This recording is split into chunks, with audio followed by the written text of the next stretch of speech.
Break के बाद आप सभी का एक बार फिर से स्वागत है। नमस्कार, मैं हूं रत्ना और आप देख रहे हैं केकेडी न्यूज। इस दुनिया में कितने ऐसे लोग हैं जो बेजुबानों के साथ दुर्व्यवहार करते हैं। उन्हें एक अच्छी जिंदगी देना तो दूर की बात है, बल्कि नुकसान जरूर पहुंचाते हैं। हम आए दिन स्ट्रीट डॉग्स, इवन पेट्स पर उनके ही मालिकों द्वारा उन पर अत्याचार होने की खबरें अक्सर देखते और सुनते हैं, जिन्हें कई बार लोग अबंडन भी कर देते हैं और सड़कों पर यूं ही मरने के लिए छोड़ देते हैं। जिन्हें किसी का आसरा नहीं होता है, उसे आसरा देते हैं आसरा द हेल्पिंग हैंड्स। ये बेजुबान जानवरों के लिए काम करने वाली एक संस्था है और आज हमारे साथ मौजूद हैं आसरा के फाउंडर मेंबर चारू खरे।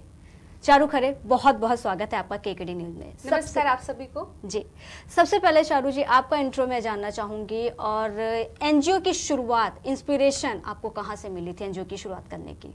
दरअसल रत्ना जी, अगर मैं बात करूं कि आसरा द हेल्पिंग हैंड्स की शुरुआत मैंने कैसे और किस तरह से की, तो आसरा द हेल्पिंग हैंड्स बेसिकली मेरा ही नहीं, मेरे परिवार में सबका एक लक्ष्य रहा है, एक मोटिव रहा है।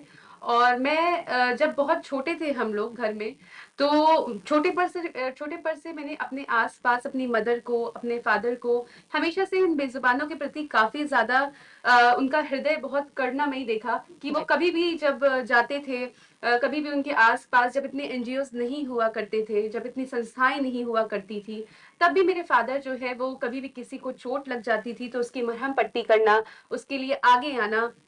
तो इस तरह के एनवायरनमेंट में हम पले बढ़े हैं और बहुत ज़रूरी होता है जब आप किसी ऐसे लक्ष्य के लिए आगे बढ़ रहे होते हैं या आपका स्वभाव किस तरह से आगे होने वाला है, ये बहुत बड़ी चुनौती होती जाती है। और ये इस बात पे निर्भर करता है कि आपकी फैमिली का बैकग्राउंड कैसा है, आप किस अपब्रिंगिंग से मतलब आगे पल बढ़ रहे हो। तो मैं ये कहना चाहूँगी कि मेरे घर में जो लोग रहे हैं, मेरी पूरी फैमिली जो रही है, वो काफी ज्यादा हमेशा से नेचर के प्रति, एनिमल्स के प्रति काफी ज्यादा काइंड रही है। तो इसका सबसे बड़ा एक रीजन रहा है मेरे अंदर एक आसरा को कह सकते हैं जन्म देने का, कि मेरी जो फैमिली रही है वो बहुत बड़ा रीजन रही है इसकी। बिल्कुल, आपने अपनी फैमिली के बारे में यहाँ जिक्र किया, तो कहीं ना कहीं वो इंस्पिरेशन, वो माहौल में आपने देखा है, जो प्यार आपने देखा है, वो कहीं ना कहीं आपके अपब्रिंगिंग में वो चीज इन्वॉल्व हुई। काफी अच्छी बात कही आपने चारू जी। और एक चीज और, जो आपका एनजीओ का जो ये नाम है आसरा द हेल्पिंग हैंड्स, ये काफी ज्यादा लोगों को पसंद आता है, मैंने सुना है। क्योंकि आसरा, वो कहते हैं ना कि जिसके पास किसी का कोई आसरा नहीं, उसके पास वो उन बेजुबानों के लिए आसरा द हेल्पिंग हैंड्स है। तो ये नाम कैसे आपके जहन में आया, कैसे आपने सोचा इस नाम के बारे में? दरअसल आसरा द हेल्पिंग हैंड्स, जैसे कि आपने कहा कि ये नाम लोगों को बहुत पसंद आता है। पसंद इसलिए आता है क्योंकि हेल्पिंग हैंड्स मेरे लिए एक हर वो हाथ जो मदद के लिए आगे बढ़ाया जा रहा है, वो हाथ लोगों तक जब पहुंचता है और उनकी मदद करता है, तो वो कहीं ना कहीं लोगों की आत्मा को संतुष्टि देता है। तो ये सबसे बड़ा रीजन, जब मैं सोच रही थी कि क्या नाम रखूं, तो मेरे दिमाग में ये आइडिया आया कि यार हम लोगों को मदद पहुंचा रहे हैं और हमें जो है लोगों को, बेजुबानों को मदद पहुंचानी है, अगर उनकी मदद उस वक्त करनी है जब उनके लिए कोई नहीं खड़ा है, तो क्यों ना हम अपनी संस्था का ऐसा नाम रखें कि जो लोग सुनते ही जिनको एक रिलीफ मिले, लाइक उनको सुने कि हाँ, आसरा द हेल्पिंग हैंड्स, मतलब ये लग रहा है कि हम अगर इनसे मदद मांगेंगे तो ये हमारी मदद करेंगे। और कहीं ना कहीं इस तरह से सोचते हुए और ये सोचते हुए कि ये जो हाथ है जब बढ़ाया जाएगा मदद के लिए आगे, तो वो लोगों तक पहुंचेगा और उनको मदद पहुंचाएगा, तो काफी अच्छा लगेगा। तो वो चीज हमने सोचते हुए इसको एक आसरा द हेल्पिंग हैंड्स पूरा अपनी संस्था का जो है नाम रखा। अपनी इस संस्था के बारे में थोड़ा सा हमारे व्यूअर्स को बताइए कि आपने कब इसकी शुरुआत की थी, शुरुआती दौर में जब आपने ये प्लान किया होगा कि हमें बेजुबान जानवर के लिए, मतलब इनके लिए काम करना है, सारी चीजें हैं, क्या क्या मुश्किलें आपने फेस की थी और कैसे उसे कोप अप हुए आप, और किस तरीके का आपको लोगों का सपोर्ट मिला था उस वक्त? काफी चीजें रही होंगी, मुश्किलें रही होंगी, और स्टार्टिंग में तो कई चीजें थी कि, क्योंकि मैंने सुना आप पहले जर्नलिज्म में थी, फिर वो जर्नलिज्म फील्ड छोड़ करके सडनली आपने एनजीओ, थोड़ी सी कहानी आप बताएं अगर। जी, देखिए, क्या होता है कि जब मैंने ये डिसीजन लिया कि मुझे जर्नलिज्म से क्विट करके और अपना एक एनजीओ शुरू करना है जो कि बेसिकली एनिमल्स को हेल्प पहुंचाएगा। और हालांकि हमारा सेक्टर में ये भी आपको बताना चाहूंगी कि हमारा जो एनजीओ है वो सिर्फ बेजुबानों के लिए नहीं, ये एजुकेशन सेक्टर पे भी काम करने की आगे जो है पहल करेगा, ये मैं आपको आगे बताऊंगी। तो अभी तक जो हमारा बेसिकली, जब हमने ये सोचा कि हमको ये एनजीओ शुरू करना है, मैंने ये विचार किया, तो उस वक्त लोगों ने काफी ज्यादा, जो आसपास के आपके लोग होते हैं, चुनौती किसी भी सेक्टर में आपको आती है जब आप कोई चीज नई शुरू कर रहे होते हैं। बिल्कुल। तो जब मैंने ये सोचा था तो कई बार ऐसा अगल बगल के लोग जो होते हैं, जब हमने कम्युनिटी एंड कहाँ से आप शुरू कहाँ से करते हैं बेसिकली, तो एनजीओ जब आप शुरू करते हैं, हमें स्ट्रे एनिमल्स के लिए काम करना है, हमने अपने कम्युनिटी एनिमल्स को खिलाना शुरू किया। क्योंकि अगर आपके आसपास के ही जो कम्युनिटी एनिमल्स हैं वो परेशान हैं, भूखे हैं, तड़प रहे हैं, तो आप कैसे एनजीओ की शुरुआत कर सकते हैं? तो जो शुरुआत होती है वो तो अपने ही घर से होती है। बिल्कुल। तो जब हमने अपने अगल बगल कम्युनिटी एनिमल्स को खिलाना शुरू किया, तो जो लोग थे, जो सोसाइटी थी, उन्होंने कहना शुरू कर दिया कि ये क्या यहाँ पे गंदगी कर रहे हैं, या ये क्या चीजें हैं, आप इनको खिलाओगे, कल को ये हमारे बच्चों को काट लेंगे, आप इनको ऐसा करोगे तो ये हमारे गेट पे पोटी शूशू कर देंगे। तो इस तरह की तमाम चीजें मतलब लोगों ने कहनी शुरू की। और आप यकीन नहीं करोगे कि ऐसा भी हुआ, कई बार लोगों ने हमारे मतलब गेट पे जो है कई बार पुलिस को भी बुला दिया कि ये इस तरह से करते हैं, फिर बच्चे हमारे जो है काटे जाते हैं कुत्ते के द्वारा।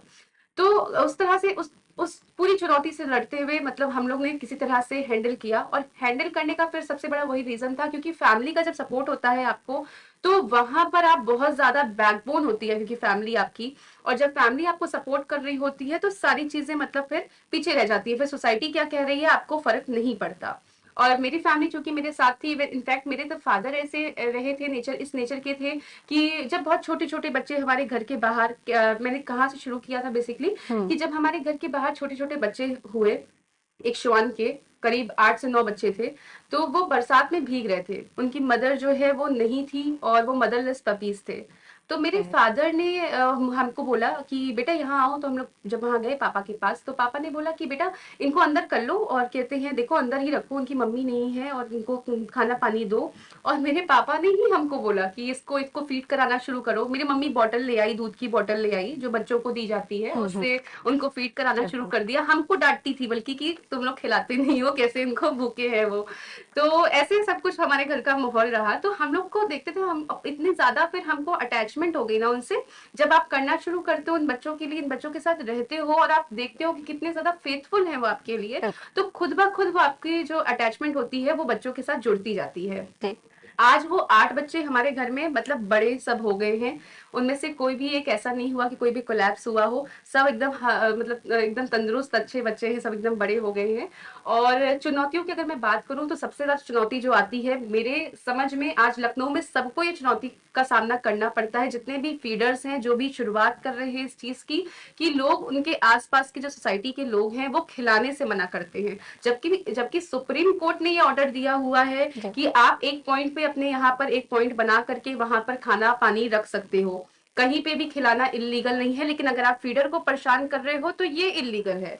तो इस तरह की चीजें होती हैं। खैर, तो हमने कहीं ना कहीं कानून का सहारा लेते हुए ही और कानून की भाषा में ही लोगों को ये समझाना शुरू किया कि जो हम कर रहे हैं वो कानूनी तौर पे सही है, आप हमें इसके लिए रोक नहीं सकते हो। तो जब लोगों को लगता है ना कि हाँ, कि इनके पॉइंट पे कुछ दम है, ये जो बात कह रही हैं ये सही कह रही हैं, तो उस तरह से लोग चीजों को समझना शुरू कर देते हैं। फिर कहीं ना कहीं कुछ चीजें हम इग्नोर करते हैं, अगर वो कुछ कमेंट कर रहे हैं, कुछ चीजें कह रहे हैं तो हम इग्नोर करते हैं, और जब हम खिलाते हैं तो फिर उनको समझ आ जाता है कि हाँ, कि कानूनी तौर पे कुछ गलत नहीं है, तो हम कुछ एक्शन नहीं ले सकते हैं। लेकिन चारू जी, आपने यहाँ मेंशन किया है कि कुछ लोगों को इससे प्रॉब्लम होती है, लाइक आप के लिए काम कर रहे हैं, आपने फिर कहा कि आप एजुकेशन बैकग्राउंड से भी काम करते हो, तो इसमें गलत क्या है? क्योंकि अगर पर्सपेक्टिव से देखा जाए, नॉर्मल सोसाइटी के पर्सपेक्टिव से देखा जाए, तो it's a really good deed, और आप वो कर रहे हो, तो इसमें प्रॉब्लम क्या है? हाँ, आप इसके लिए कोई अवेयरनेस के लिए क्या लोगों तक नहीं, या आपकी जो टीम है वो नहीं जाती है कि आप कुछ मत करो, आप थोड़ी सी हेल्प करो, एटलीस्ट आप अपने आसपास के जो जानवर हैं जिनको कोई शेल्टर नहीं है उन्हें आप खिला दो या पिला दो? तो ये दूर भागने का ये माइंडसेट, आपको क्या लगता है ऐसा क्यों है, ये जो बिहेवियर है सोसाइटी का? हाँ, एक्चुअली क्या होता है कि कुछ ह्यूमंस जो होते हैं वो अपने आप को सुपीरियर समझते हैं।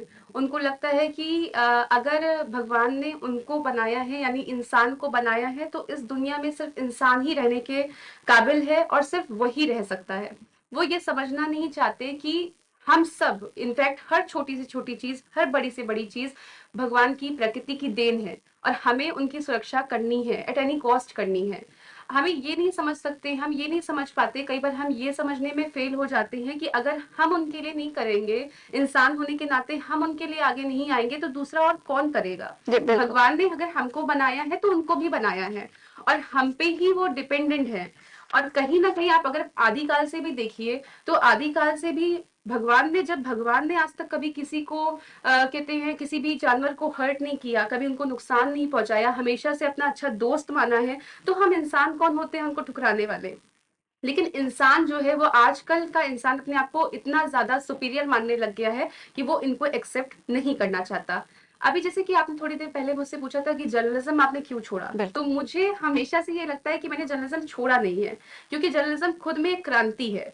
और जर्नलिज्म जब आप करते हैं, हमें हमेशा से पत्रकारिता की फील्ड में जितना भी मैंने 5 साल काम किया, मुझे यही सिखाया गया, जहां भी ऑफिस में मैंने काम किया मुझे यही सिखाया गया कि आप सच के लिए लड़ो, आप सही के लिए लड़ो। और मुझे लगता है कि मैं अलग तरह का जर्नलिज्म कर रही हूँ। आज भी मुझे ये लगता है कि मैं इनको बचा रही हूँ, मैं इनके लिए लड़ रही हूँ कहीं पे जा करके। तो ये भी एक जर्नलिज्म ही है, मैं क्रांति ही ला रही हूँ, मैं समाज को बदलना चाह रही हूँ, और समाज को बदलना खुद में एक सबसे बड़ी पत्रकारिता है। ये बहुत अच्छी बात कही आपने शारू जी। आपने लीगल और कानून की बात कही थी, जी तो जहां तक मैं जानती हूँ कि आप अपनी सिस्टर के साथ ये एनजीओ रन करती हैं, जो खुद एक शायद लॉयर हैं, हाँ प्रैक्टिस करती हैं वो।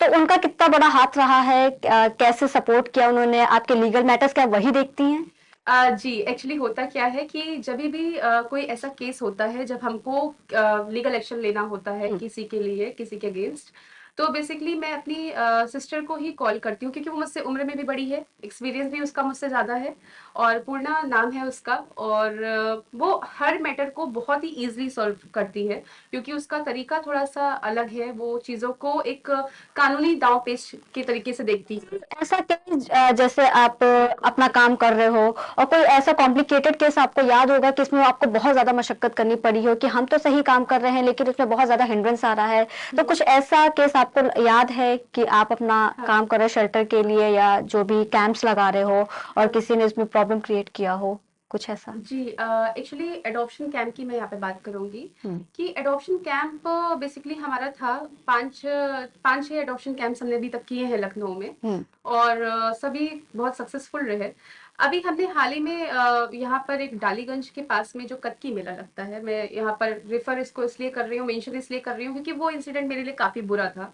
ओके। और ऐसा नहीं है कि हमने वहां पे पहले भी कैंप किया हुआ था अपना, लेकिन इस बार क्या हुआ कि जब हमें कैंप करना था और वहां पे हम कैंप अपना लगाना चाह रहे थे, तो हमने वहाँ के जो मैनेजर थे उनसे बात की कि यहाँ पर हमको एक ऐसा मतलब एक स्ट्रीट पपीज के लिए, किटन्स के लिए एक वो कैंप लगाना है, और आप मुझे बाहर में एक छोटी सी जगह दे दो जहाँ पर हम इनके लिए थोड़ा सा स्पेस पे लगा सके कैंप।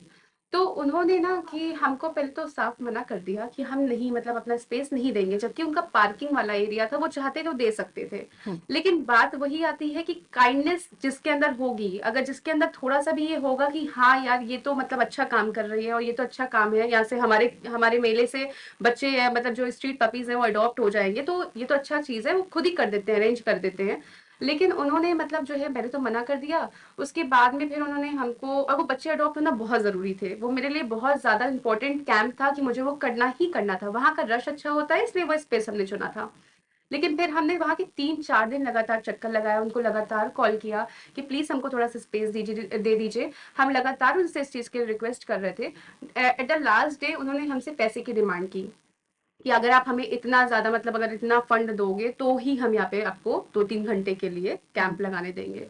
तो वहां पे मुझे थोड़ा सा बुरा लगा कि लाइक, और ये पहला एक्सपीरियंस था कि आपको हाँ कैंप के लिए फंड देना हाँ, ऐसा फंड देना पड़ रहा है बिल्कुल। पहली बार, क्योंकि आप मतलब कोई अच्छा काम कर रहे हो, ऊपर से आप खुद में सारी चीजें लेकर के आ रहे हो, आपको कुछ भी हेल्प नहीं लेनी है सामने वाले से, सब चीजें आप अपनी तरफ से लगा रहे हो। बिल्कुल। और ऊपर से पार्किंग की आप खुद सोचिए ना कि पार्किंग के पास का स्पेस आप कितने इजिली किसी को प्रोवाइड कर सकते हैं, वो भी पार्किंग एरिया जहाँ पे आपको कोई रश नहीं, कुछ नहीं करना है, ठीक है, वो एरिया उनका जबकि ऑक्यूपाइड था, हम्म। मतलब वो वहां पे बैठे हुए थे, कुछ भी नहीं कर रहे थे, आप चाहते तो एक अच्छा काम आपकी मदद से हो सकता था वहां से। लेकिन उन्होंने वहां पे हमको फंड मांगा, वो भी छोटा मोटा फंड नहीं, काफी बड़ा फंड हमसे मांगा कि आप हमें इतने 2-3 घंटे के लिए अगर इतना अमाउंट दोगे तो ही हम आपको यहाँ पे कैंप लगाने देंगे। और वो बच्चे सारे जो है, वो बच्चे जो हमारे पास पपीज थे, वो कोई अबेंडेंट था, कोई मदरलेस पपीज थे हमारे पास, कोई किटन थी जो कहीं से हमारे पास शेल्टर पे आई थी, अडॉप्ट नहीं हो पा रही थी, हम उनको लेकर के आए थे। तो मुझे वहां पे बहुत निराशा सी महसूस हुई, मुझे लगा कि यार दुनिया कैसी होती जा रही है, मतलब अगर इस तरह की दुनिया है तो फिर ये वही बात आती है कि अगर ये दुनिया है तो फिर इस दुनिया का कोई मतलब नहीं है। बिल्कुल। लेकिन after all we all are humans, और हाँ, हम ही नहीं समझेंगे हम ही नहीं तो समझेंगे फिर तो कौन कैसे। तो समझेगा। फिर हम वहां से फिर दूसरी जगह पे फिर हमने एक लोगों से बात की, वो भी उनका भी मेला ही लगा हुआ था, जी। अवध करके, अवध मेला था शायद। तो वहां पर उन्होंने तुरंत ही एग्री कर लिया। वही ओके, बात होती है, एक इंसान मना कर रहा है, एक इंसान उसी काम के लिए एग्री उसी कर काम गया। के लिए एग्री कर रहा है, तो आप यही से समझ जाइए कि दो तरह के ह्यूमंस यहाँ पर सोसाइटी में रह रहे तो हैं। ये तो अक्सर फेस करते हाँ, होंगे आप, क्योंकि ये माइंडसेट है या कह लें मेंटालिटी है हाँ, सोसाइटी की, इसमें क्या कर सकते क्या हैं। कर सकते हैं, लेकिन हाँ। ये है कि मेंटालिटी के लिए भी हम फिलहाल यही बोलेंगे आपको, कई चीजें हमने चेंज भी की है। हम्म। अभी मैं आपको आगे बताऊंगी कि जैसे कि अभी आप क्रुएल्टी केसेस की बात करेंगे, तो मैं उसमें आपको बताऊंगी कि हमने क्या क्या चीजें मतलब सुधार में लाई है, क्या चीजें चेंज की है। एनिमल क्रुएल्टी केसेस की बात करें तो अभी तक आपने जितने भी केसेस हैंडल किए हैं, आपने 2020 में शुरू किया था, या जी। कितने साल हो गए होंगे आपके एनजीओ को स्टार्ट हाँ, किए? अप्रोक्स देखिए, शुरुआत तो अगर हम वहीं से मान लेते हैं जहाँ से सोच पैदा हाँ। हुई दिमाग में, जहाँ से पापा ने मुझे बोला कि बच्चों को अंदर कर लो, जहाँ से मेरे पापा ने हम लोग के सामने कहते हैं इलाज पानी किया किसी बेजुबान का, तो सोच तो वहीं से पैदा हो जाती है। लेकिन अगर हम काम की बात करें तो काम हमने 4 साल से शुरू किया है, 2020 से शुरू किया है। 2020 से आपने शुरुआत करके एक तरीके से कह सकते हैं ऑफिशियली नींव आपने रख दिया था जी, जी, जी। कि हम ये काम करेंगे, और उसके लिए आपने कहीं ना कहीं हाँ, से स्टार्ट कर दी थी अपनी जर्नी। जी, जी, बिल्कुल। तो जब आपने ये स्टार्ट किया था तो आपके पास क्या क्या ऐसे इक्विपमेंट से, आपको क्या लगता था कि आप मतलब सबसे, आपने जो भी केसेस अभी तक हैंडल किए हैं उसमें से ज्यादा सबसे क्रूअल केस क्या रहा था आपके, और जिसको आपको लगा कि ये काफी ज्यादा कॉम्प्लिकेटेड है हम्म, इस केस में जस्टिस दिलाने के लिए, या जो भी हम्म। डॉग्स है या विक्टिम है जो भी है। हाँ, एक्चुअली देखिए होता क्या है कि मैं एनिमल क्रूरल्टी केसेस पे यहाँ पे बात करूंगी, क्योंकि मेरा जो मेन मोटिव है हमारे एनजीओ का, वो सबसे बड़ा मोटिव जो मेरा मैंने बना के रखा हुआ है, वो एनिमल क्रूरल्टी केसेस को कम करना है। हम हम्म। चाहते हैं कि ये दुनिया, ये समाज, यहाँ के लोग, यहाँ पर एनिमल क्रूरल्टी जो है वो एकदम जीरो हो जाए। मैं जीरो नहीं भी कर पाऊंगी तो मैं पूरी कोशिश करूंगी कि मैं जीरो तक लाने पहुंचाने की कोशिश कर सकूं। कोशिश करना ही खुद में बहुत बड़ी बात होती है। बिल्कुल। तो बेसिकली जब हम यहाँ पर अभी मैं आपको बहुत दूर नहीं जाऊंगी, मैं रिसेंट का ही केस आपको बताऊंगी, पिछले ही अप्रैल का ही केस, इसी अप्रैल का केस मैं आपको बताऊंगी। गोमती नगर में एक केस हुआ था, गोमती नगर के उजरियाओं में एक केस हुआ था, जहाँ पर हम लोग गए थे, एक डॉग के लिए हमें कॉल आई थी। कॉल हमें जिस दिन आई थी उस दिन हम दूसरे केस पे तो थे, तो हम वहां पहुंच नहीं पा रहे थे। तो हमने उनको बोला कि आप डॉग का टेक केयर करो, उसको कुछ इनिशियल ट्रीटमेंट प्रोवाइड कर दीजिए, हम दूसरे इमरजेंसी केस पे हैं, हम आपके पास कल आ जाएंगे। हम्म। हम अगले दिन वहां पे पहुंचे, और डॉग की हालत जब हमने देखी तो डॉग खैर वो लेटा हुआ था, खड़ा नहीं हो पा रहा था। हमने जब जानने की कोशिश की कि किसने मारा है, किसने क्या किया है, तो अच्छा तब तक हमको वीडियो नहीं रिसीव हुई थी कि उसके साथ एग्जैक्टली हुआ क्या है। ओके। फिर जब हमें वहाँ के लोकल लोग इकट्ठा हो गए, करीब 200 लोग थे, तो उन्होंने जब हमको वीडियोस दिखाना शुरू की तो मेरे रोंगटे खड़े हो गए। इनफैक्ट मैं खुद शॉक्ड रह गई कि यार, मतलब कोई ऐसे कैसे कर सकता है। पति पत्नी थे, और फिर क्या हुआ कि वहां पर वो जो पति पत्नी थे उन लोगों ने वीडियो में जो मुझे दिखाई दिया, फुटेजेस में जो था, उन लोगों ने, इलेक्ट्रिशियन था हस्बैंड उसका, उसने खंबे में बांध दिया था डॉग को, और वो लगातार डंडे पे डंडा मार रहा था। उसका हस्बैंड तो मार ही रहा था, उसकी वाइफ भी लगातार सपोर्ट में उसको मार रही थी, गाली देती जा रही थी, मारती जा रही थी, गाली देती जा रही थी, मारती जा रही थी। मतलब उसको उस वीडियो को देख करके लग रहा था कि क्या ऐसे सिख लोगों से हम लोग अपनी सोसाइटी में घिरे हुए हैं? क्या ऐसी पर्सनालिटीज जो हैं वो सिर्फ बेजुबानों के लिए खतरा है? नहीं, बिल्कुल नहीं। हमने जब वीडियो देखी तो हमें लोगों ने बताया कि आप लोग इनसे अकेले बात करने मत जाइएगा, क्योंकि फैमिली जो है काफी डिस्टर्बिंग है, और मतलब जो है बिहेवियर बिल्कुल सही नहीं है। किसी ना किसी के साथ ही जाइएगा, किसी को आप कॉल कर लीजिए। हमने कॉल 112 को सूचित किया और वहां हम्म। पर मौके पे बुला लिया। तो मैं वहाँ पे कॉल 112 के साथ पहुंची। मैंने उस लेडी से पूछना शुरू किया कि आपने इसको, मतलब डॉग को, मेरे पास इतना सिंपल सा क्वेश्चन था कि आपने मारा क्यों? भाई, आप अगर अपने आपने हिट किया है, वो भी इतनी बुरी तरह से हिट किया है, तो आपने क्यों मारा? तो उसने ना सीधे गाली गलौज करना शुरू कर दी, तेज हम्म। तेज से गाली देना शुरू कर दिया उसने मुझे, गंदे गंदे इशारे करने लग गई सामने खड़े होकर के। अब वो, क्योंकि साथ में मेरे कई सारे मेल पर्सन भी खड़े थे और कई सारे लोग थे, तो मेरे लिए भी काफी एम्बैरेसिंग हो रहा था, एक विमेन होकर के भी आप सामने इस तरह से दूसरे और के साथ आप ऐसे कर रहे हो। तो मुझे लग गया कि भाई ये बात करने लायक तो नहीं है। फिर पुलिस, मैं तो चली वहां पे खड़ी थी, फिर पुलिस ने अपना काम किया, पुलिस बातचीत करना शुरू किया पुलिस ने कि क्यों मारा तुमने। पुलिस से भी उन्होंने गाली गलौज करना शुरू कर दी। कोई डर नहीं, कोई बिल्कुल 1% का डर नहीं लग रहा था उनके अंदर। सोचिए, हम लोग खड़े थे वहां पे, 6 बजे पहुंचे थे, हमको रात के वहां पे 10 बज गए सिर्फ उन दोनों को वहां से ले जाने के लिए। गोमती नगर पुलिस वहां पर पहुंची, कई थाने की, कई मतलब चौकी की पुलिस आई, कई सारे वहां पे अधिकार मतलब एसआई आए, तब जाकर के उनको वहां से पुलिस स्टेशन तक पहुंचाया जा सका है। घर में उन लोग ने आग लगा ली थी कि पुलिस लेके ना जा पाए हमको यहाँ से। मतलब हम लोग सोचिए वहां पे 5-6 घंटे हम वहां पे खड़े रहे हैं अपने पैरों पे कि कम से कम ये जल्दी यहाँ से चलें। जैसे ही वो यहाँ से गए हैं, हमारे साथ थाने पहुंचे हैं, हमने एफआईआर दी है। फिर उसके बाद में हम जब वापस आए हैं अगले दिन, जब जी। वहां पे, तो लोगों ने हमको ये बताया कि ये मतलब जो है अलग ही तरह का इंसान है और इससे बात करने लायक नहीं है, बहुत ही गुंडागर्दी करता है ये इंसान। तो हमें वो केस हमारे लिए काफी ज्यादा डिफिकल्ट रहा, क्योंकि मतलब आप किसी एक ऐसे पर्सन से डील करते हो, क्योंकि इसके बाद में मेरे पास टीएम्स में काफी ज्यादा धमकी वमकी भी आई कि आपने ये किया है, अपनी एफआईआर वापस ले लो, ये कर लो, और मैं भी यहाँ पे कुत्ते को मार दूंगा, मैं वहां पे कर दूंगा। कई सारे अननोन आईडी से मेरे पास में एब्यूजिव लैंग्वेज में डीएम्स आने लग गए।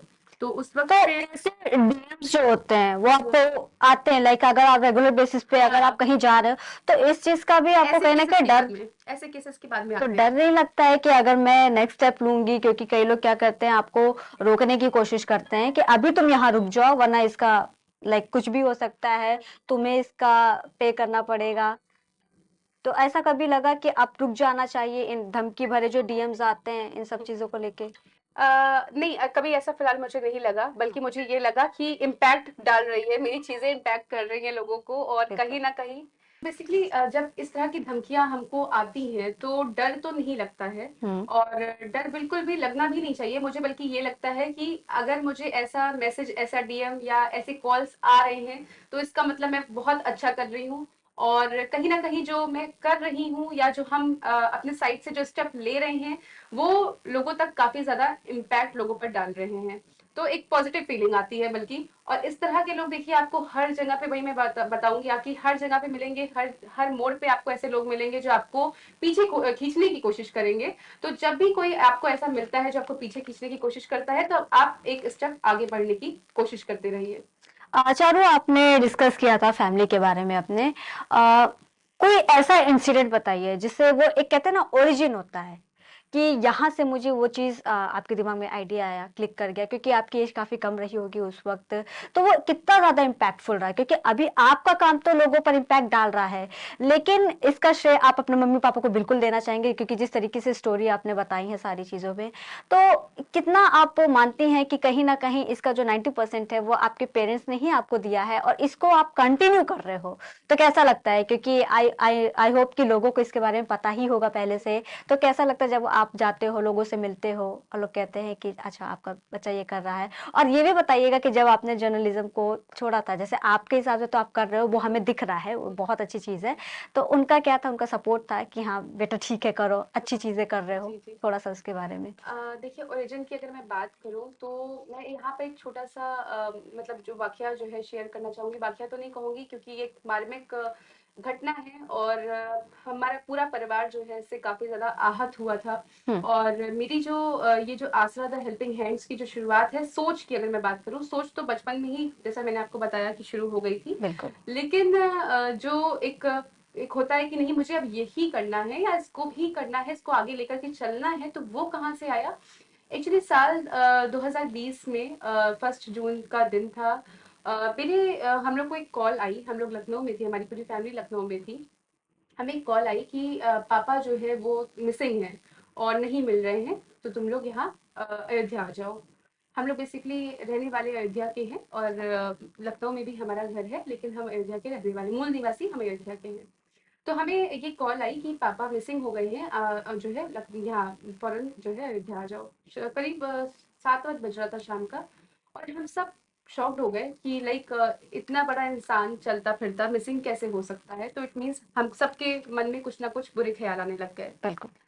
हम लोग जब वहां पहुंचे तो रात भर हमने अपनी गली के आसपास, अपने घर के आसपास, मतलब जितनी भी जगह हो सकती थी, पुलिस को सूचित किया, आसपास पुलिस के साथ मिलकर के पापा को ढूंढते रहे। रात भर हम उनको ढूंढ रहे थे कि वो मिल जाए कहीं पे, लेकिन वो कहीं भी, उनके बारे में हमें कुछ भी जानकारी नहीं मिल पाई।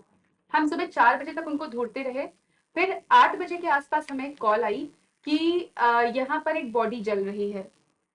तो जब हमें मालूम चला कि बॉडी जल रही है, और जिसने फोन किया था उसने बोला कि मतलब देखने से लग रहा है कि श्वेता ही है। श्वेता मेरे पापा को तो लोकल लोग जो ये तो है। काफी ज्यादा शॉकिंग रहा होगा आपकी फैमिली के बिल्कुल लिए, क्योंकि बिल्कुल सडनली वो पहले गायब हुए, उनका बिल्कुल कुछ अता पता नहीं, और फिर जी ये इतनी बुरी खबर। जी बिल्कुल। तो तो ऐस हम लोग जब वहां पर पहुंचे और मतलब लोगों ने बताया कि मतलब पापा से ही तुम्हारे मतलब उनकी बॉडी जो है वो मिल रही है, पॉस्चर। तो हम लोग जब वहां पे पहुंचे भागे भागे, सब लोग मतलब लाइक मेरी पूरी फैमिली एकदम जमीन पे बैठ गई और रोना शुरू कर दिया सबने, मतलब पापा को देख कर, क्योंकि पूरी बॉडी जल चुकी थी। उनका सिर्फ हाथ का कुछ मतलब फिंगर्स कुछ बाकी थी, पैर के कुछ जो है अंगूठे वगैरह दिख रहे थे, हम्म। अंगूठी वगैरह उनकी दिख रही थी, कुछ हिस्से दिख रहे थे, बाकी पूरी बॉडी 90% जल चुकी थी। तो जब हम वहाँ पे पहुँचे सारी, फिर पुलिस फ़ोर्स वग़ैरह आ गई और मैंने अपनी पूरी फ़ैमिली को देखा, वो सब कोई बैठे हुए थे, मतलब मैं किसको सँभालूँ, क्या करूँ, कुछ समझ नहीं आ रहा था। लेकिन फिर भी, क्योंकि मैं जर्नलिज़्म कर रही थी उस वक़्त पे और मुझे ये था कि मैं यहाँ पर अगर अपनी फ़ैमिली के साथ में अभी रोने लग जाऊँगी या मैं अभी शोक मनाने लग जाऊँगी, तो मेरे फ़ादर जो सामने पड़े हैं, इनके जो जिन्होंने ये किया है, वो कहीं पीछे रह जाएँगे और वो भाग निकलेंगे, उनको पकड़ा नहीं जा पाएगा। तो मैंने तुरंत अपना कैमरा निकाला, फ़ोन निकाला, तुरंत उनका मतलब वीडियो बनाना शुरू किया, फ़ोटो खींची, जितने एंगल से खींच सकती थी फ़ोटो खींची। और उसके बाद में मुझे आँसू ही नहीं आ रहे थे। मैं बिल्कुल खड़ी हो गई थी, एकदम शॉक्ड थी मैं। घर गई तुरंत मैं और मैंने तुरंत न्यूज़ लिखी घर जा कर के। अपने फादर की केस की न्यूज़ लिखी। जितने भी मेरे मीडिया सहयोगी थे, सबको मैंने फॉरवर्ड किया वो न्यूज़ कि ये चला दो। और उसके बाद में फिर सबने न्यूज़ जो है वो चलाई। तो जब ये हुआ पूरा इंसिडेंट, इसके 4-5, हालाँकि फिर अगले दिन सारे आरोपी जो है वो गिरफ्तार कर लिए गए। फिर 4-5 दिन बाद हुआ क्या कि मतलब 4-5 महीने बाद क्या हुआ कि दिमाग में एक दिन हम लोग ऐसे ही बैठे थे, मैं और मेरी बहन पूर्णा, हम लोग ऐसे ही बैठे थे। तो हमें ये ख्याल आया कि यार जब पापा फँसे होंगे उस जगह पे, जिस कमरे में उनकी हत्या हुई, जहाँ पे वो फँसे होंगे, उस वक़्त शायद वो यही सोच रहे होंगे कि मुझको कोई बचा लेता, कोई आ बिल्कुल। जाता, या कोई मुझे अभी आप सोचो, आप हो, मैं हूँ, हम लोग किसी ऐसी सिचुएशन में फँस जाएँ, जहाँ पर हमको लगे कि बस अब यहाँ से कोई निकाल ले हमको। तो हम लोग एक लास्ट होप एक होती है। लास्ट होप होती है, और बिल्कुल। अगर उस वक़्त आपके पास कोई आ जाता है, तो शायद आप जीवन भर उसके ऋणी हो जाओगे। आप शायद ज़िंदगी भर उसका एहसान नहीं चुका पाओगे और आपके लिए वो इंसान भगवान हो जाएगा। तो मुझे ये लगा कि इस तरह से अगर हम सोचें, तो अपने पे रख के सोचें अगर हम, तो हम्म। अगर हम कभी जैसे बेज़ुबान है ये बेचारे, जब ये तो बोल भी नहीं सकते अपनी तकलीफ़, चिल्ला भी नहीं सकते, चिल्ला कर के आपको आवाज़ तक नहीं दे सकते। तो जब ये किसी ऐसे हालात में फँसे होते हैं जहाँ पे इनको मारा जा रहा होता है, जहाँ पे इनको परेशान किया जा रहा होता है, जहाँ पर ये किसी बीमारी से गुज़र रहे होते हैं, जहाँ पर लोग इनके मालिक जो होते हैं इनको बाँध कर रखे होते हैं, ये कुछ कह नहीं पाते, रोज़ उसी प्रताड़ना को 24-24 घंटे सह रहे होते हैं, तो कैसा महसूस होता होगा? तो बिल्कुल। शायद उन्हें लगता होगा कि कोई हेल्पिंग हैंड आगे आए और उनकी मदद करे। बिल्कुल सही कहा तो चारू आपने, यही क्योंकि है बस। शुक्रिया। जानवर हैं, बोल नहीं सकते हैं, उन पर तो अत्याचार होंगे, क्योंकि हमने देखा है कि जो बाहर जो जानवर है, जैसे स्ट्रीट डॉग्स हो गए जी, हैं, जिनको देखता ही नहीं है, केयर करने के लिए नहीं है, लेकिन हमने देखा है जो पेट्स होते हैं, जिनके मालिक होते हैं, वही उन पर अत्याचार करते बिल्कुल। हैं। मतलब क्या लगता है कि ये कहाँ जा रही है मानसिकता की अगर बात करें, क्योंकि पहले तो वो खुद ही वो पेट को अपनी मर्जी से अपने घर में लाते हैं, एक बच्चे की तरह पालते हैं, और अगर वो छोटा है तो उसे बिल्कुल बच्चे की तरह ही दुलारा जाता है, पुचकारा जाता है, क्योंकि वो अपना बच्चा होता है। और पेट पेरेंट से बिल्कुल इस चीज से अग्री भी करते होंगे, रिलेट करते होंगे।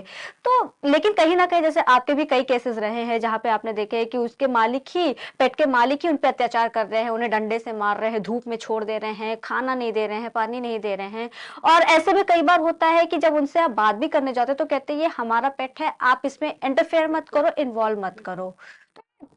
इसकी मानसिकता क्या है आपको लगती है, और ऐसे केसेस को आप हैंडल कैसे करते हो? क्या इसके लिए किस तरीके के आप लीगल एक्शंस लेते हैं? दरअसल मैं आपको यहाँ पर ही एक केस बताना चाहूँगी, हालाँकि अभी 2 केस ऐसे रहे हैं हमारे जी। साथ में, जो रिसेंट में ही हुए हैं। और आप ये समझ सकते हैं कि हमारे पास कोई रेशियो नहीं है कि मैं आपको यहाँ पे प्रेज़ेंट कर सकूँ, लेकिन मैं सिर्फ़ आपको ये जो वाक़या बता रही हूँ, ये सारे, ये अभी पिछले महीने के ही हैं। आप हम्म। सोचिए कितनी सारी क्रुएल्टीज़ हो रही हैं, कि मैं आपको रिसेंट के ही मामले हमारे पास इतने हैं कि मैं आपको बहुत पीछे लेकर के नहीं जा रही हूँ। अभी हाल ही में हम बनी बंथरा गए थे, बंथरा रेस्क्यू करने गए हुए थे। बंथरा से हमें एक वीडियो वायरल हो रहा था काफ़ी दिनों से कि एक पोमेरियन ब्रीड का डॉग था, उसको छत पर बांध करके रखा जा रहा था 24-24 घंटे तक। और जो फैमिली थी उसको छत पर ही खाना पानी रख देती थी, बहुत मोटी चेन से बांध के उसको रखा हुआ था। ठंडी का समय था, उसमें जनवरी का टाइम था आई थिंक। तो जनवरी में हल्की ठंडी होती है, सुबह के टाइम में ठंडा होता है, दोपहर में धूप निकल आती है।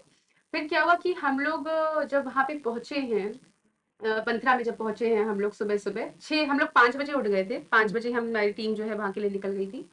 तो गांव का एरिया लगता था, वहाँ पे गांव का एरिया था, किसी के घर पे कोई नंबर प्लेट नहीं पड़ी थी। हम वीडियो के थ्रू देखते देखते पहुंच रहे थे कि कहाँ पर लोकेशन हो सकती है। अच्छा, गांव में किसी से पूछो कि किसके यहाँ पे बाल वाला कुत्ता पला हुआ है, झबरा कुत्ता पला हुआ है, हाँ। लोग बता देते हैं बहुत इजीली। तो हमको उससे मदद मिली और हम उनके घर तक पहुंच गए। जब उनके घर पे पहुंचे तो हमने उनको कहा हमें डॉग को देखना है। हम अचानक से पहुंचे थे, बहुत दूर से हमें डॉग की भौंकने की आवाज आ रही थी। इट मीन्स आपने डॉग को छत पे बांध के रखा है, वो भौंक रहा है और आप क्योंकि सुन वो नहीं रहे दर्द हो। में है। वो दर्द वो में दर्द है, में वो है। दर्द में है, तो वो भौंक करके बता रहा है, आपको फर्क नहीं पड़ रहा, आपको लग रहा है वो तो भौंकता ही रहता है। बिल्कुल। जब हम छत पे पहुंचे उसको देखने के लिए तो हमने देखा कि वो बहुत मोटी चेन से बंधा हुआ था, ठंडी हो रही थी, हमें भी ठंड लग रही थी, और इनफैक्ट वो कुछ नहीं बिछा हुआ था उसके पास में। उसके आसपास जितनी भी मतलब गंदगी थी वो सब पड़ी हुई थी। खाना नहीं रखा था, पानी नहीं रखा था, कुछ भी नहीं, कुछ व्यवस्था नहीं थी। फिर हमने उनको बोला कि हम इस डॉग को लेकर के जा रहे हैं, आपको अगर इसको रिलीज कराना है तो आप हमारे शेल्टर से आकर कराइएगा।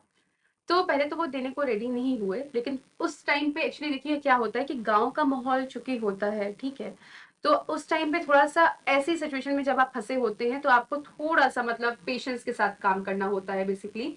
क्योंकि ऐसे सिचुएशन में जब आप चारों ओर से घिरे हो, आपको लगता हो कि यहाँ पे प्रॉब्लम क्रिएट हो सकती है, तो वहां पर समझदारी से काम लेना चाहिए। तो मैंने उनको थोड़ा सा परसुएट करने की कोशिश की। मैंने उनसे बोला कि मैं आपका डॉग लेके जा रही हूँ, वापस कर दूंगी, कुछ दिन में ला करके दे दूंगी आपको, आप हमारे शेल्टर से आकर के ले जाना, अगर नहीं होता है तो अभी यहाँ से ले जाना हमें जरूरी है, इसका इलाज होगा, ये बीमार है। तो मैंने उनको ये बोला कि अभी इसका इलाज होगा, ये बीमार है। हम उसको लेकर के जाने लग गए। फिर वहां से हम लेकर के उसको निकले जैसे ही, तो हम लेकर के उसको गाड़ी में बैठे।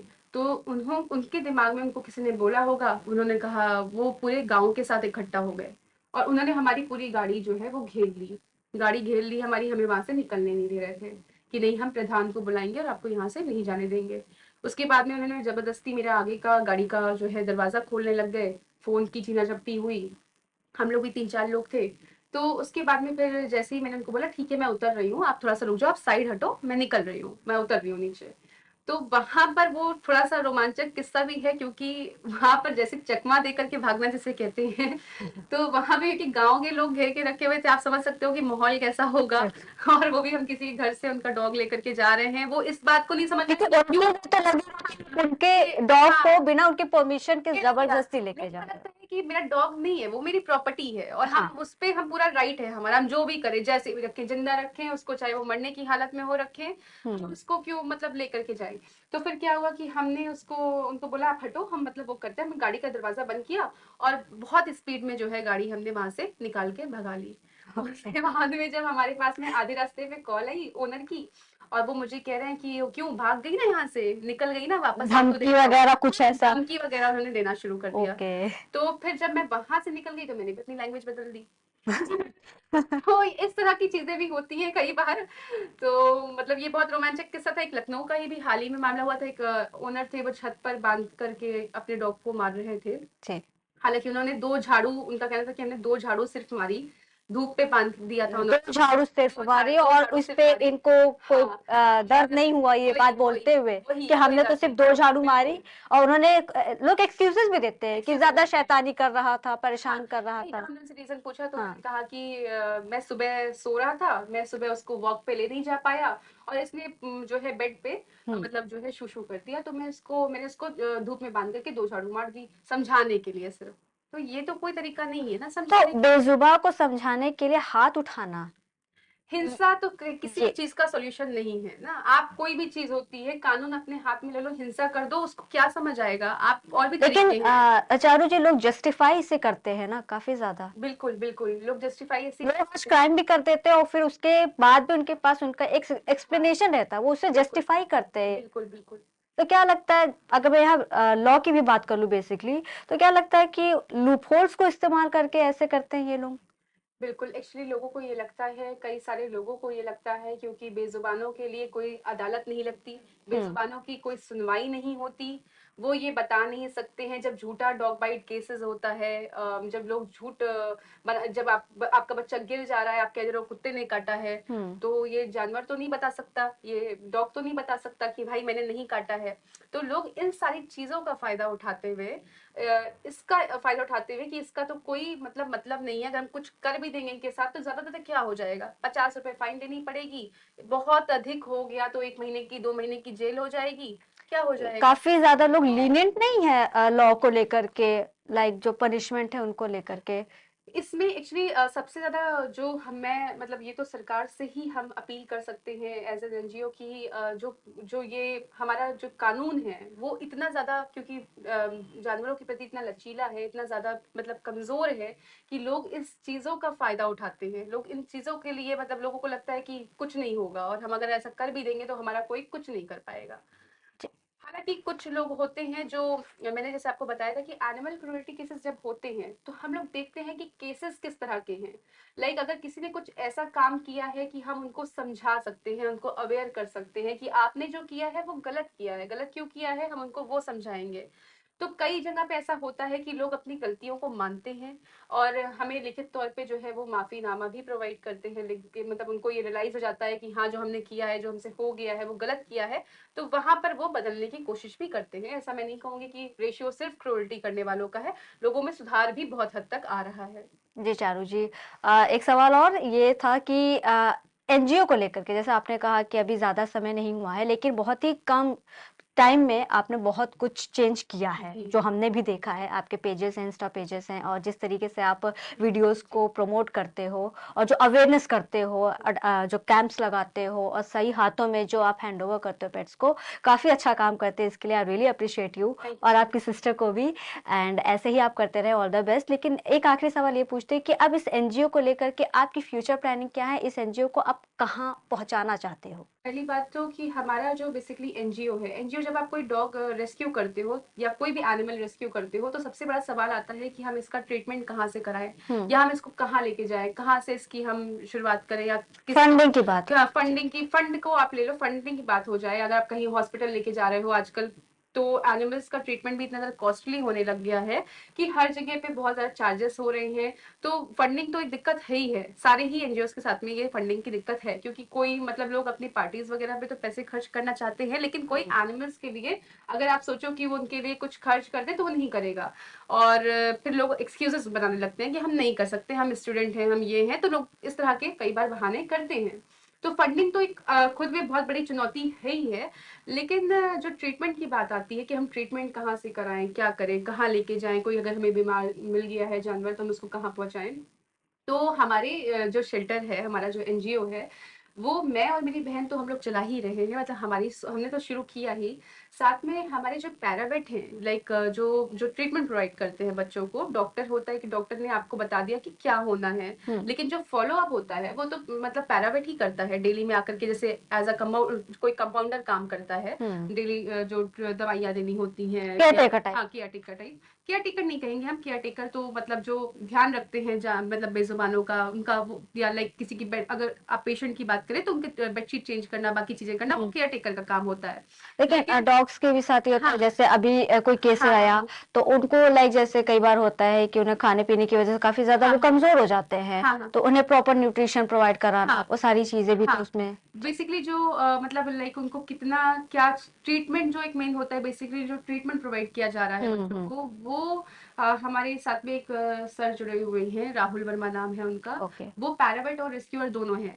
तो अगर वो नहीं होते इन केस, क्योंकि हम बहुत जरूरी होते हैं, जैसे कि मैंने आपको बोला कि लोग टीम में किसी एक ऐसे इंसान का होना बहुत जरूरी है जो बच्चों को टाइमली ट्रीटमेंट प्रोवाइड कर रहा है, और आपको फ्री ऑफ कॉस्ट, वो हमारे एनजीओ को मतलब वो हमारे लिए मतलब उसको बच्चों जितने भी हमारे शेल्टर के बच्चे जो रह रहे हैं पहले से, उन सबको ही वो free of cost treatment provide करते हैं। तो ये मेंशन करना इसलिए जरूरी था क्योंकि हर एक इंसान जो कहीं ना कहीं इनके लिए एक अच्छा काम कर रहा है, उनको मेंशन करना बहुत जरूरी है, क्योंकि वो उनके बिना हम लोग इस तरह से काम नहीं कर सकते। बिल्कुल, वो एक बैकबोन सपोर्ट रहता है।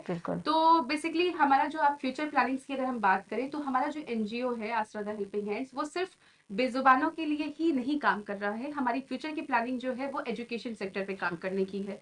जो अनप्रिविलेज्ड बच्चे हैं हम उनको फ्री में एजुकेशन प्रोवाइड करना चाहते हैं। लाइक अभी हमारी डिस्ट्रीब्यूशन ड्राइव्स होती है।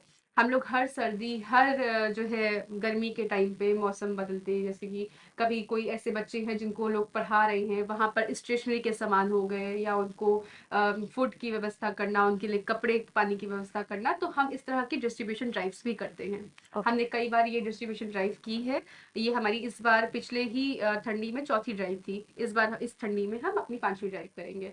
तो इस ड्राइव को फिर आगे ले जाते हुए जब हम इसको थोड़ा सा और नेक्स्ट स्टेप पे बढ़ेंगे फंडिंग के साथ में, क्योंकि भी हमारी फंडिंग भी उस लेवल पे नहीं है कि हम बहुत ज्यादा चीजें एक्सपेंड कर सकें। क्योंकि मैंने हाँ। सुना है कि आप और आपकी सिस्टर फिलहाल जो भी जो ट्रीटमेंट के एक्सपेंसेस होते हैं या जो भी उन्हें प्रोवाइड करा तो वो आप अपने खुद के खर्चों से निकालते हो। बिल्कुल। Am I right? मैं मेरी सिस्टर और जो राहुल वर्मा है, हाँ। हम 3 लोग हैं टीम में बेसिकली। हम तीनों मिलकर के आसरा द हेल्पिंग हैंड्स को रन कर रहे हैं और हम तीनों कहीं ना कहीं वर्किंग है। लाइक अगर हाँ। मैं आईटी इंडस्ट्री में जॉब कर रही हूँ तो मेरी सिस्टर एडवोकेट है, मेरा जो राहुल वर्मा है वो अपने केसेस को और भी जगह देखते रहते हैं, जो भी उनको ऑन द स्पॉट कॉलिंग्स आती है वो हैंडल करते हैं। तो हम सब अपना अपना हिस्सा मिला करके इस संस्था को चला रहे हैं, क्योंकि इस संस्था का मेन मकसद जो है वो एक सोच जो है वो बहुत अच्छी है। और मुझे लगता है कि जैसे जैसे हम आगे बढ़ते जाएंगे तो हम आज क्या होता है कि आज कोई भी ये मेरे लिए बहुत अच्छी बात है कि आज कोई भी एनिमल क्रूरल्टी केसेस होता है तो लोग कहते हैं कि कोई हैंडल नहीं कर पा रहा तो चारू मैम को कॉल करो। तो ये उनको लगता है कि ये जाएंगी मौके पे तो ये मतलब जो है कुछ ना कुछ निवारण निकाल, चारू मैम वहां पहुंचेंगी तो वो सेफ हैंड में सेफ हैंड में जाएंगे। तो ये जो आपको ब्लेसिंग मिल रही है, ये जो लोगों का बिलीफ आपके पे बन रहा है, ये सबसे बड़ी बात होती है। फंडिंग से ज्यादा ये बहुत बड़ी बात है मेरे लिए कि कोई भी क्रुएल्टी स्पेशली जब हो रही है, कोई भी गलत कर रहा है बच्चों के साथ में, जैसे ही कोई क्रुएल्टी केसेस होते हैं तो लोग मतलब तुरंत नंबर मेरा मिलाते हैं कि भाई इनको फोन करो। आपको नहीं लगता, आपको बहुत प्राउड नहीं फील करता है कि मैंने इतने एक आपने आइडिया, एक आपने विजन था, आप उसको लेकर के आपने एनजीओ स्टार्ट किया, आपको भी शायद एक्सपेक्टेड नहीं था कि इतने शॉर्ट पीरियड में आप सारी चीजें छोड़ दीजिए, लोगों से कनेक्ट कर पाएंगी। जैसे आपने बोला कि लोगों की ब्लेसिंग्स मिल रही हैं, आपने अपना वो नाम वो पहचान बनाया है। बिल्कुल बिल्कुल बिल्कुल सही बात है। हाँ। और ये जो पहचान बनी है, ये जो ब्लेसिंग्स मिल रही हैं, वो सब कुछ इन बेजुबानों की ही देन है। क्योंकि ये बोल भले कुछ ना पाए मुंह से, ये भले अपनी परेशानी ना कह पाए हमसे खुल करके, लेकिन सबसे बड़ी बात होती है कि ये जो ब्लेसिंग्स मुझे मिल रही है ना, वो उनकी देन है और वो उनकी वजह से ही मुझे मिल रही है या हमारी संस्था को मिल रही है। कल तक हम जो केवल एक पेज चला रहे थे, कल तक हम जो बहुत ही कम लोग हमको जान रहे थे, बहुत ही कम लोग हमसे कनेक्ट कर पा रहे थे किसी भी केस के लिए, वो आज हमें दूर दूर से कॉल आती है कि हमें यहाँ से आपकी संस्था यहाँ पे है क्या, जम्मू कश्मीर से भी कॉल आ रही है, आपको तरह तरह जगह से अलग अलग स्टेट से कॉल आ रही है। तो बहुत अच्छा लगता है कि लोग तो जान आपकी रहे हैं। टीम लाइक लखनऊ में ही एक्टिव रहती है या लखनऊ से बाहर भी ऐसे केसेस आप लोग हैंडल करते हो? हम लोग की टीम अभी छोटी है क्योंकि हमारा जो लोग हैं, हम लोग हैं वो कम हैं, तो हम हर जगह तो नहीं ऑब्वियसली मतलब मौजूद हो सकते हैं। लेकिन हमारी टीम जो है वो लखनऊ, अयोध्या और कानपुर, इन 3 जगहों के केसेस जो है वो देखती है। लखनऊ हमारी प्रायोरिटी रहती है, लेकिन अगर अयोध्या और कानपुर में कोई ऐसा इमरजेंसी केस आ गया है जहाँ पर वहाँ पे कोई डील नहीं कर पा रहा है या वहाँ पे कोई मौजूद नहीं है, तो हम वहाँ पर भी पहुँचने का पूरी कोशिश करते हैं। ओके चारू, बहुत अच्छा लगा चारू आपसे बात करके, and I wish you all the very best for your projects. और आप ऐसे ही अच्छा काम करते रहे, फ्यूचर में भी आप ऐसे काम करते रहें और यही दुआ है कि आपको ब्लेसिंग्स मिलती रहें। Thank you so much. Thank you so much.